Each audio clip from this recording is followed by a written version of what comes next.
Hamas के मन में है कोई फांस या इजराइल हमास को लेकर कोई खुफिया जानकारी है? क्यों है इजराइल को शंका? इन सभी मुद्दों पर करेंगे बात। इस पूरे वीडियो में रहिएगा अंत तक हमारे साथ। नमस्कार, मैं हूं आशीष त्रिपाठी और न्यूज 18 के इस सोशल मीडिया प्लेटफॉर्म के इस वीडियो में स्वागत है। इजराइल के साथ युद्ध विराम समझौते के तहत हमास ने शनिवार 25 जनवरी को बंधक बनाई गई 4 इजरायली महिला सैनिकों को रिहा कर दिया। लेकिन रिहा किए जाने से पहले हमास के आतंकियों ने इजरायली महिला सैनिकों को एक गिफ्ट पैकेट भी दिया।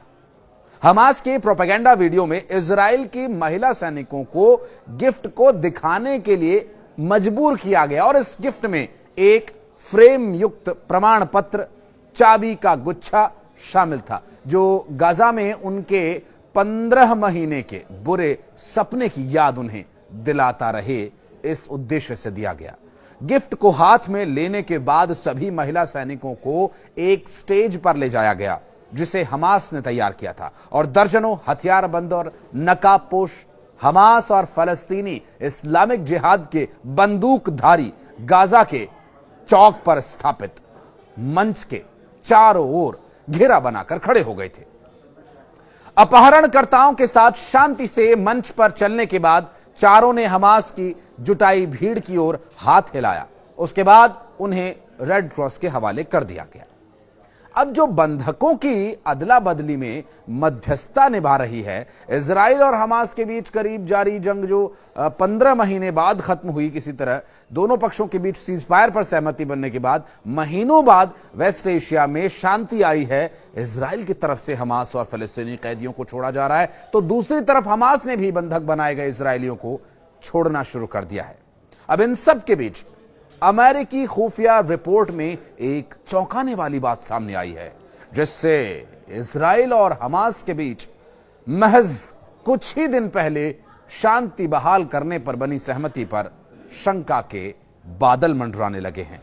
अमेरिकी इंटेलिजेंस रिपोर्ट में पता यह चला कि इजराइल के साथ युद्ध शुरू होने के बाद से हमास ने 10 से 15 हजार लड़ाकों के संगठन में उन्हें भर्ती किया है।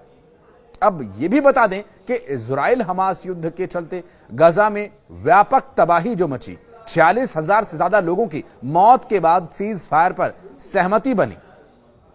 अमेरिकी कांग्रेस के सूत्रों के अनुसार हमास ने इजराइल के साथ युद्ध शुरू होने के बाद से 10,000 से 15,000 लड़ाकों की भर्ती की है। दरअसल इंटेलिजेंस डिपार्टमेंट की रिपोर्ट के अनुसार ईरान समर्थित लड़ाके इजराइल के लिए लगातार खतरा बन रहे हैं और आगे बन भी सकते हैं। सूत्रों ने आगे यह भी बताया कि खुफिया जानकारी से संकेत यह मिलता है कि उस अवधि के दौरान इतनी ही संख्या में हमास के लड़ाके भी मारे गए हैं। हमास और इजराइल ने 15 महीने के संघर्ष के बाद रविवार को युद्ध विराम शुरू किया। इजराइल हमास युद्ध के चलते पूरा वेस्ट एशिया तनाव की गिरफ्त में आ गया। फलस्तीन और गाजा पट्टी में गंभीर मानवीय संकट खड़ा हो गया।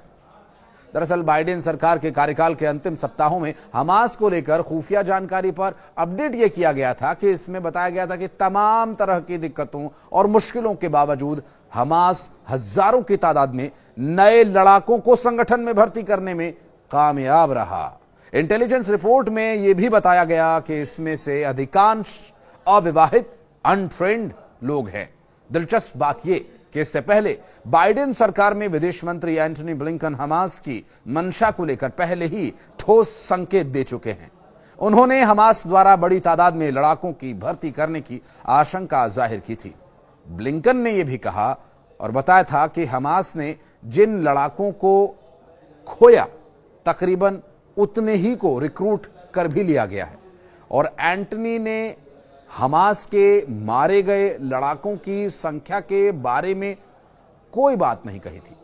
दरअसल इजराइल गाजा में कम से कम 20,000 हमास लड़ाकों के मारे जाने का दावा किया गया और हमास के आई विंग के प्रवक्ता अबू उबेदा ने जुलाई 2024 में हजारों की तादाद में नए लड़ाकों को भर्ती किए जाने की बात कही थी। अब अमेरिकी इंटेलिजेंस डिपार्टमेंट की रिपोर्ट से भी इसकी पुष्टि हुई है।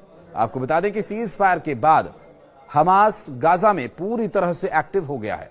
हमास ने शांति समझौते पर सहमति बनने के तुरंत बाद ही पहले ही की तरह सुरक्षा व्यवस्था को बहाल कर दिया है। साथ ही आपको यह भी बता दें कि इजरायली हमले में गाजा पूरी तरह से मलबे के ढेर में तब्दील हो चुका है, लेकिन संघर्ष विराम है तो उम्मीद है, और ये उम्मीद कितने दिनों तक कायम रहती है इस पर भी आशंका है और संकट के बादल मंडरा रहे हैं। लेकिन हम उम्मीद का दामन न छोड़ें और ये मानकर चले कि ये संघर्ष विराम ही रहेगा। इस वीडियो के बारे में और वर्तमान बन रही परिस्थितियों के बारे में अगर आप कुछ कहना चाहते हैं या कोई राय देना चाहते हैं तो आपको कमेंट सेक्शन में अपनी राय रखनी चाहिए। धन्यवाद।